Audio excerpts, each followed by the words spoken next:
setelah pergi dari rumah itu tinggal di mana? Saya Sama ngontrak, anak-anak? Mas. Ngontrak? Ngontrak saya, anak-anak, sama ibu saya. Jadi saat itu saya memang alhamdulillah kerja di suatu bukan perusahaannya, PT lah ya. Saya sebagai adalah karyawan di sana. Saya berusaha buat ngidupin anak-anak saya gimana caranya sampai anak saya, karena mungkin karena gaji nggak seberapa, anak saya untungnya ada sisa-sisa nasi catering dari PT itu saya bawa pulang buat makan anak sama ibu saya. Tapi saya bersyukur yang penting anak saya masih bisa makan, bisa sekolah. Ya, saya kasihan ya anak yang kecil sih, sebenarnya dia belum ngerti apa-apa.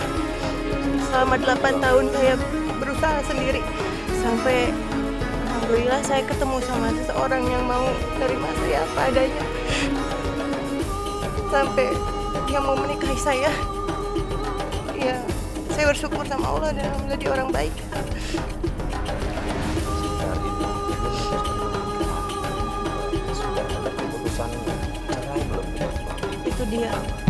Iya, itu dia belum, Mas. Belum, karena mantan suami saya kan terikat instansi terkait ya, pokoknya nggak bisa saya sebutkan. Jadi maksudnya kantornya dia. Iya, yang mempersulit dan tidak memperbolehkan kami untuk bercerai gitu. Jadi ada- Bahkan sampai sekarang saya masih digantung.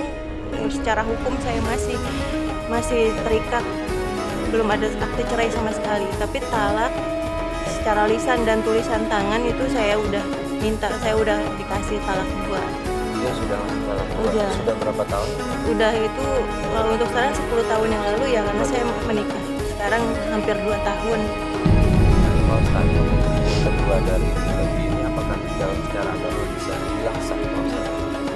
Jadi gini Mas, jadi ketika suami secara agama ini, ketika suami pertama sudah menyatakan ucapan secara soreh terang mentalak, atau dengan ada ulama lain menyatakan dengan bahasa yang serupa dengan itu talak, apalagi ini sudah sampai 2, maka sudah jatuh talaknya, sudah jatuh talaknya. Lah, pengadilan itu fungsinya apa? Pengadilan itu fungsinya adalah untuk memberikan ketetapan hukum bahwa kedua hamba Allah yang dulunya terikat dalam pernikahan ini, di dalam ikatan perjanjian kembali tulis dalam buku itu sudah terpisah, maka masing-masing sudah memiliki haknya apa untuk menikah dan seterusnya. Lah, tetapi kan ada di lembaga-lembaga negara di tanah air ini yang tujuannya mulia. Tujuannya apa? Tujuannya adalah anggotanya ini tidak dibolehkan, pegawainya ini tidak dibolehkan menikah sembarangan, kemudian menikah kemudian bercerai semau-maunya dia. Tujuannya apa? Karena dia ini adalah misalkan pegawai negara, PNS dan macam-macam, ini supaya menjadi teladan pada masyarakat. Tujuannya kan itu. Tapi prakteknya tidak, maka kemudian akhirnya apa? Dipersempit, kemudian tidak bisa tadi. Kalau yang tadi kan ternyata perangainya kan tadi itu kan berselingkuh tadi kan di situ tadi itu kan. Nah kan di situ tadi akhirnya kan. Lah bagaimana hukum agama? Sesungguhnya kalau agama ketika dia sudah melakukan mencerai sudah jatuh dia. Sudah jatuh. Cuman kan begini, kenapa ini mesti harus diurus di dalam pengadilan? Karena begini Mbak Nanti, ketika ini sudah meninggal, kemudian suatu saat si yang kita sebut mantan suami tadi itu kemudian mendatangi pada kita, kemudian menuntut saya masih memegang. Nah, kan itu persoalannya kan yang menjadi persoalan. Tapi kan sesungguhnya dari aspek agama sudah jatuh kan, apalagi yang pertama tadi yang dengan kualifikasi tadi, kriteria-kriteria tadi sudah sangat memenuhi dan itu melanggar. Bahkan kalau apa yang dilakukan oleh suami Bu Evi tadi kemudian dilaporkan ke instansinya, tuh dia akan dikenai sanksi berat sesungguhnya kan begitu kan, karena melanggar norma instansi gitu. Sama dengan saya ini punya instansi, ketika ada pelanggaran orang melaporkan pada pimpinan saya misalkan instansi induk yang tertinggi sana pasti jatuhi, oh normanya ada begini-begini, maka Anda putus hubungan kerja dengan tempat kerja ini karena Anda sudah melanggar kan. Ya, jadi ketika Ibu Baby mau niat jahat mungkin dia bisa laporin ke instansi. Jatuh semuanya, jatuh apalagi karena apa? Perbuatan dia itu sudah bertentangan dengan norma instansi pada dia. Iya, karena apa istilahnya perangkat negara ini kan apa tujuannya kan untuk kenapa? Untuk menjadi teladan dalam kehidupan masyarakat. Ketika dia ada menjadikan teladan, maka ini berarti sama dengan menghancur tatanan simbol negara tadi itu gitu. Makanya anggotanya dibina rapi, aparatnya dibina rapi, pegawainya dibina rapi, stafnya dibina rapi supaya apa? Jaga kalian membawa nama besar. Nah, apalagi sampai menyakiti istrinya, kemudian anak-anaknya ini kan ngeri sekali kalau Ya, jadi terus kemudian harus menikah dengan suami yang kedua. Gimana kehidupan rumah tangga itu? Alhamdulillah, Mas, yang kedua ini jauh sekali perbedaannya. Yang sekarang bertolak belakang, sekarang baik, Sampai bertanggung sekarang jawab, masih kami sudah dikawini 1 orang putri, mungkin masih Dan 7 bulan. dan maaf ini pernikahan yang sekarang ini di dalam KUA. Enggak, Pak Ustadz. Oh. Iya, makanya itu saya juga bingung sampai saat ini. Saya kan namanya itu kan butuh surat Betul. akte gitu. Itu adalah surat akte tadi. Ya. Itulah saya kira penting. Dan mohon maaf, dan yang tadi yang mantan suami tidak pernah lagi kontak-kontak, nggak pernah sama sekali lah. Pernah saat beliau mengetahui saya udah nikah, Pak Ustadz. Nah, dia datang, dia marah-marah katanya mau ngambil anaknya, anak saya ya yang Pertama, dari yang kedua, yang dari dari dia dia. gitu. Ya saya nggak mau lah. Pepe! Halo! Pepe! Loh, Mas Dami, kamu mau ngapain lagi nyariin aku? Kamu nyakitin aku lagi? Mas, aku udah bahagia sama suami aku sekarang. Gua mau jemput anak gua si Lala. Mana si Lala? Dengar ya, aku gak akan pernah kasih Lala sama kamu. Kamu kok becus ngurusin dia, yang ada hidup Lala tuh terlantar. Mau jemput si Lala. Mana si Lala? Lah, ada apa sih? Ini siapa sih bikin ribut di rumah orang? Ya Mas Dami, Mas. Gua mantan suaminya dia. Gua mau jemput anak gua si Lala. Mending sekarang lu pergi deh. Gua mau jemput anak gua. Pergi! Lah, pergi kagak lu sebelum gua panggil warga nih. Bikin onar aja lu sekali lagi. Pergi!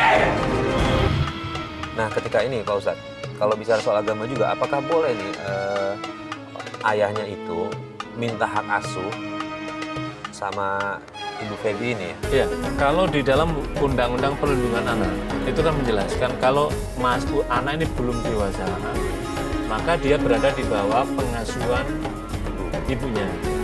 Tapi kalau misalkan begini, itu adalah pengadilan. Tapi kalau misalkan begini, yang melanggar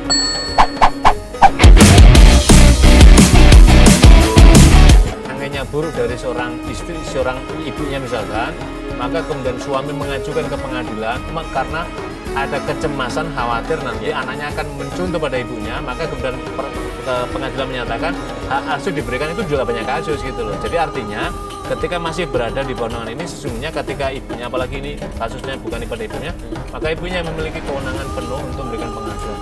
Tapi yang kedua ada satu hal Bu Evi.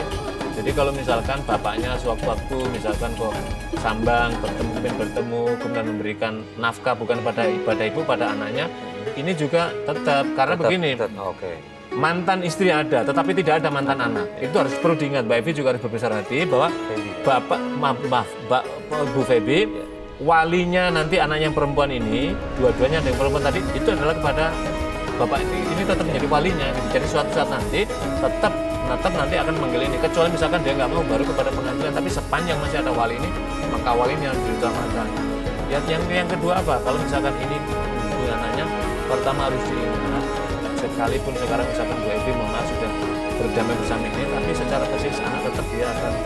Nah itu juga perlu diberi kesempatan. Kecuali ada tanda-tanda dulu perannya kemudian pada anak korban itu, saya kira itu Ibu Evi juga punya kewenangan untuk bagaimana bisa mengatur supaya juga tidak terpengaruh kan begitu. Ya, bicara soal psikis anak nih Ibu Feby. Feby anak pernah nanyain di mana ayahnya? Pernah, tapi mohon maaf ya, memang ayahnya kadang suka datang nyambangin anaknya gitu ya. Tapi Dan perannya sudah bagus ya. Perangannya gimana ya sekarang? masih sekarang sih, waktu kemarin saya keselnya hanya pas mau ambil anak saya aja gitu. Kalau misalnya kalau ketemu anak saya nggak pernah larang, silahkan gitu. Saya nggak, itu saya juga nggak mau misahkan gitu kan, masih anak dengan bapaknya. Nah, tapi di saat perjalanan itu kan anak saya saat ini yang pertama udah kelas 2 SMA. Nah, itu perempuan, yang kedua SMP laki-laki. Nah, itu dengan perjalanan itu dia sempat ya kayak di sini mungkinnya melawan kayak gitu, melawan kalau dibilangin tuh kadang suka nggak mau terima segala macam. Nah, Ibu Feby yang ngasih tahu dia nggak terima gitu. Iya, dari pas sampai kelas 6 SD. Tapi saya berusaha buat gimana caranya ya ini anak saya masukin pesantren. Nah, saya masukin pesantren saat ini. Nah, terus yang kedua juga yang cowok yang sekarang SMP saya pondokin juga karena saya kira itu adalah cara terbaik untuk apa? Untuk menutupi celah kekurangan bimbingan psikis pendidikan dari orang tua, dari ayahnya tadi, supaya anak juga merasa terhibur. Yang kedua, di pesantren, di asrama dia banyak mendapatkan wawasan pemahaman keagamaan yang baik. Kemudian yang ketiga, dapat kultur lingkungan yang baik. Mudah-mudahan anaknya Pak Ustadz, kalau untuk Ibu Feby, alhamdulillah sudah dapat jalan keluarnya anaknya itu tahun 2016 semua. Lalu bagaimana jika misalnya Pak Ustadz ada kasus yang sama, tapi ibunya belum berani untuk melepas anaknya ke pesantren, tapi dia berharap untuk tetap berperilaku baik. Amalan apa yang harus ibu ini lakukan, Pak Ustadz? Yang amalan apa yang harus dilakukan, saya kira seperti tuntunan dalam agama. Yang pertama adalah lakukan apa yang menjadi keutamaan kita. Kita sebagai seorang muslim, ada rukun Islam, rukun iman itu kita pahami, kita amalkan dalam rukun Islam kita, ibadah kita, sholat kita, puasa kita, zakat kita kalau Allah berikan rezeki pada kita. Terus kehidupan menolong orang-orang fuqara wal masakin, itu namanya wirid sosial. Zikir sosial itu adalah membantu orang fakir miskin, orang yang yatim. Itu adalah bagian dari cara mengundang rahmat Allah. Allah berikan pelindungan dalam kehidupan kita. Yang dzikru bil lisan ya amal-amalan yang dimaksud dengan kalimat thayyibah. Jadi kalimat thayyibah itu kan khafifatan bil lisan wa saqilatan fil mizan, ringan di dalam lisan kita ucapan tetapi berat dalam timbangan Allah. Ini juga menjadi amalia yaumiyah, amalia sehari-hari kita. Maka inilah bagian dari cara-cara kita memohon perlindungan Allah. Allah akan menuntun pada kita. Dan seperti yang tadi kita jelaskan, ada beberapa surat-surat pokok, surat Al-Fatihah, 3 ayat terakhir surat Al-Baqarah, ayat pertama ayat kursi, 3 ayat terakhir surat Al-Baqarah, kemudian surat apa itu Kulawahal, Kulawafala, Kulawabirah. Ini kalau rutin kita amalkan, sama satu lagi pusaka para sahabat yang juga Nabi, yaitu menlazimal istighfar, membiasakan melazimkan istighfar dalam kehidupan kita.